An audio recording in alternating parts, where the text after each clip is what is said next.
Exodus chapter 16. And they journeyed from Elim, and all the congregation of the children of Israel came to the wilderness of Sin, which is between Elim and Sinai, on the 15th day of the second month after they departed from the land of Egypt. And the whole congregation of the children of Israel complained against Moses and Aaron in the wilderness.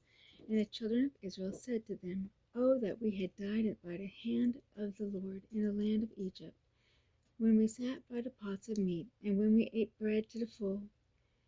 For you have brought us out into this wilderness to kill this whole assembly with hunger. And the Lord said to Moses, Behold, I will rain bread from heaven for you, and the people shall go out and gather a certain quota every day, that I may test them whether they will walk in my law or not. And it shall be on the 6th day that they shall prepare what they bring in, and it shall be twice as much as they gather daily. Then Moses and Aaron said to all the children of Israel, At evening you shall know that the Lord has brought you out of the land of Egypt. In the morning you shall see the glory of the Lord, for he hears your complaints against the Lord. But what are we that you complain against us? Also Moses said, This shall be seen when the Lord gives you meat to eat in the evening, and in the morning bread to the full. For the Lord hears your complaints which you have made against him. And what are we? Your complaints are not against us, but against the Lord. Then Moses spoke to Aaron, Say to all the congregation of the children of Israel, Come near before the Lord, for he has heard your complaints. And it came to pass, as Aaron spoke to the whole congregation of the children of Israel, that they looked toward the wilderness. And behold, the glory of the Lord appeared in the cloud. And the Lord spoke to Moses, saying, I have heard the complaints of the children of Israel. Speak to them, saying, At twilight you shall eat meat, and in the morning you shall be filled with bread. And you shall know that I am the Lord your God. So it was that quails came up at evening and covered the camp, and in the morning the dew lay all around the camp. And when the layer of dew lifted, there on the surface of the wilderness was a small round substance, as fine as frost, on the ground. So when the children of Israel saw it, they said to one another, What is it? For they did not know what it was. And Moses said to them, This is the bread which the Lord has given you to eat. This is the thing which the Lord has commanded. Let every man gather it according to each one's need, 1 omer for each person. According to the number of persons, let every man take for those who are in his tent. And the children of Israel did so, and gathered some more or less. So when they measured it by omers, he who gathered much had nothing left over, and he who gathered little had no lack. Every man had gathered according to each one's need. And Moses said, Let no one leave any of it till morning. Notwithstanding, they did not heed Moses. But some of them left part of it until morning, and it bred worms and stank. And Moses was angry with them. So they gathered it every morning, every man according to his need. And when the sun became hot, it melted. And so it was on the 6th day that they gathered twice as much bread, 2 omers for each one. And all the rulers of the congregation came and told Moses. Then he said to them, This is what the Lord has said. Tomorrow is a Sabbath rest, a holy Sabbath to the Lord. Bake what you will bake today, and boil what you will boil, and lay up for yourselves all that remains to be kept until morning. So they laid it up till morning, as Moses commanded, and it did not stink, nor were there any worms in it. Then Moses said, Eat that today, for tomorrow is a Sabbath to the Lord. Today you will not find it in the field. 6 days you shall gather it, but on the 7th day, the Sabbath, there will be none. Now it happened that some of the people went out on the 7th day to gather, but they found none. And the Lord said to Moses, How long do you refuse to keep my commandments and my laws? See, for the Lord has given you the Sabbath. There he gives you on the 6th day bread for 2 days.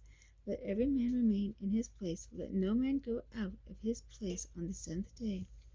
So the people rested on the Sabbath on the 7th day, and the house of Israel called its name manna, and it was like white coriander seed, and the taste of it was like wafers made with honey.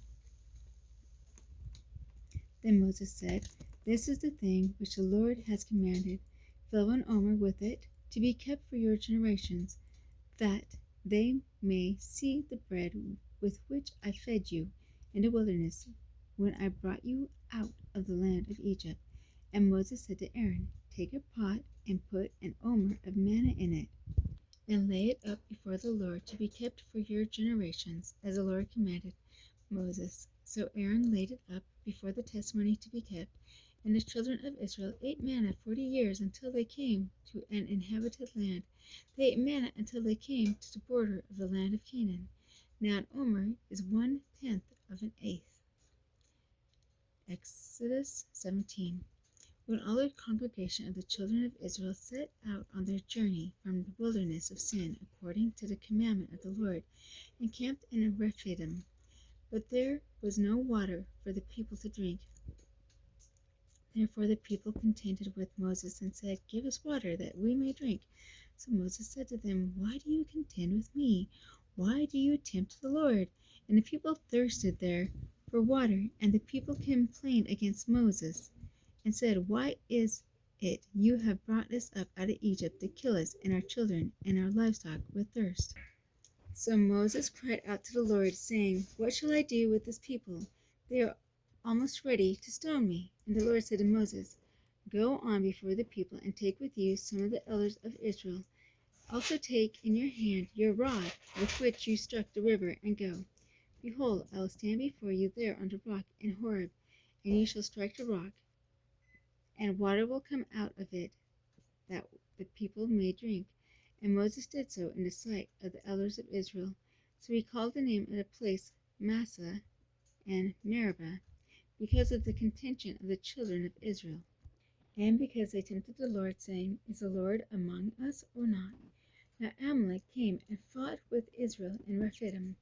And Moses said to Joshua, Choose us some men and go out, fight with Amalek. Tomorrow I will stand on the top of the hill with the rod of God in my hand. So Joshua did as Moses said to him, and fought with Amalek. And Moses, Aaron, and Hur went up to the top of the hill. And so it was when Moses held up his hand that Israel prevailed, and when he let down his hand, Amalek prevailed. But Moses' hands became heavy.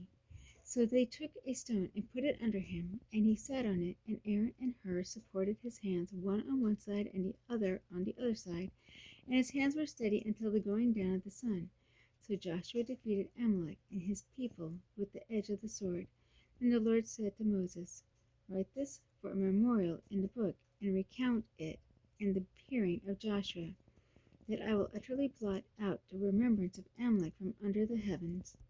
And Moses built an altar and called its name, The Lord is my banner. For he said, Because the Lord has sworn, the Lord will have war with Amalek from generation to generation. Exodus 18. And Jethro the priest of Midian, Moses' father-in-law, heard all that God had done for Moses and for Israel his people, that the Lord had brought Israel out of Egypt. Then Jethro, Moses' father-in-law, took Zipporah, Moses' wife, after he had sent her back, with her 2 sons, of whom the name of one was Gershom, for he said, I have been a stranger in a foreign land. And the name of the other was Eleazar, for he said, The God of my father was my help, and delivered me from the sword of Pharaoh. And Jethro, Moses' father-in-law, came with his sons and his wife to Moses in the wilderness, where he was encamped at the mountain of God. Now he said to Moses, I, your father-in-law Jethro, am coming to you with your wife and your 2 sons with her. So Moses went out to meet his father-in-law, bowed down and kissed him. And they asked each other about their well-being, and they went into the tent. And Moses told his father-in-law all that the Lord had done to Pharaoh and to the Egyptians, and for Israel's sake, all the hardships that had come upon them on the way, and how the Lord had delivered them. Then Jethro rejoiced for all the good which the Lord had done for Israel, whom he had delivered out of the hand of the Egyptians. And Jethro said, Blessed be the Lord, who has delivered you out of the hand of the Egyptians and out of the hand of Pharaoh, and who has delivered the people from under the hand of the Egyptians. Now I know that the Lord is greater than all the gods, for in the very thing in which they behave proudly, he was above them. Then Jethro, Moses' father-in-law, took the burnt offering and other sacrifices to offer to God, and Aaron came with all the elders of Israel to eat bread with Moses, his father-in-law, before God. And so it was on the next day that Moses sat to judge the people, and the people stood before Moses from morning until evening. So when Moses' father-in-law saw all that he did for the people, he said, "What is this thing that you are doing for the people? Why do you alone sit and all the people stand before you from morning until evening?" And Moses said to his father-in-law, "Because the people come to me to inquire of God. When they have a difficulty, they come to me, and I judge between one and another, and I make known the statutes of God and his laws." So Moses' father-in-law said to him, "The thing that you do is not good. Both you and these people who are with you will surely wear yourselves out, for this thing is too much for you. You are not able to perform it by yourself. Listen now to my voice. I will give you a counsel, and God will be with you. Stand before God for the people so that you may bring the difficulties to God.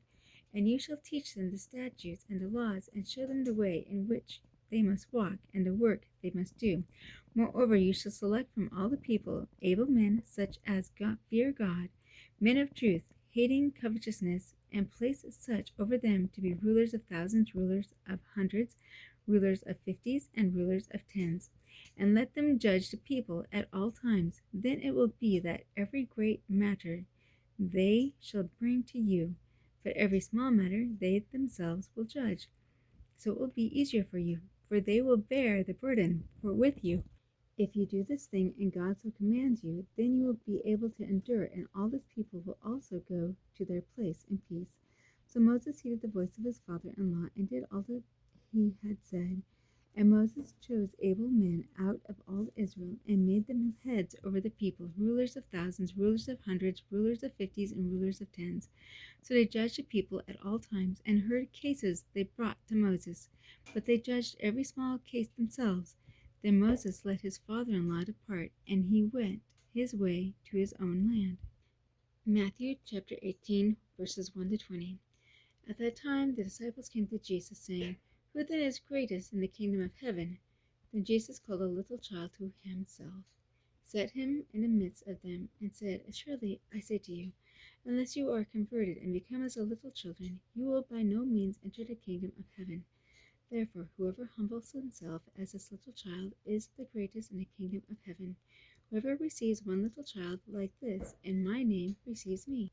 But whoever causes one of these little ones who believe in me to sin, it would be better for him if a millstone were hung around his neck and he were drowned in the depth of the sea. Woe to the world because of the offense, for offenses must come, but woe to that man by whom the offense comes. If your hand or foot causes you to sin, cut it off and cast it from you.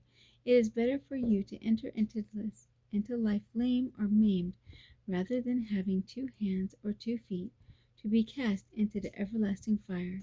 And if your eye causes you to sin, pluck it out and cast it from you. It is better for you to enter into life with 1 eye, rather than having 2 eyes, to be cast into hell fire. Take heed that you do not despise one of these little ones, for I say to you, that in heaven their angels always see the face of my Father who is in heaven. For the Son of Man has come to save that which was lost. What do you think? If a man has 100 sheep, and one of them goes astray, does he not leave the 99 and go to the mountains to seek the one that is straying? And if he should find it, assuredly I say to you, he rejoices more over that sheep than over the 99 that did not go astray.